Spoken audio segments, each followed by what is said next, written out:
তারপরে হ্যাঁ আমি বলছি যে এখানে রাত্রিবেলা কত ভালো লাগে না। না कौन सा कहाँ का बात बोल रहे हैं? হ্যাঁ ওটা আমি বলছিলাম যখন এরপর যাবো না আমরা কখনো কলকাতায়, তখন একবার শান্তিনিকেতন যাবো। শান্তিনিকেতনে খুব ভাল লাগবে তোমার, তোমার লোকগীতি ভাল লাগে তো, ওখানে এটা খুব ভালো চলে।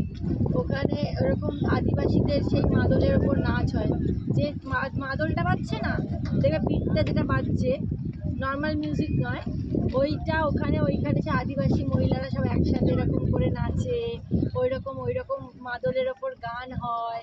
তো পৌষ মাসে তো প্রচণ্ড ভিড় হয়। পৌষ মেলার সময় খুব একটা কেউ যেতে চায় না, পুরো ভিড়ে ভিড়। মানে শীতকালের দিকে যাওয়াটা আমার মনে হয় বেটার, খুব ভালো ওখানের ভিড়, মানে একটু অন্যরকম। বেনারসের থেকে তো টোটালি অন্যরকম। দেখছো এখানে সোনারবেলা নৌকা,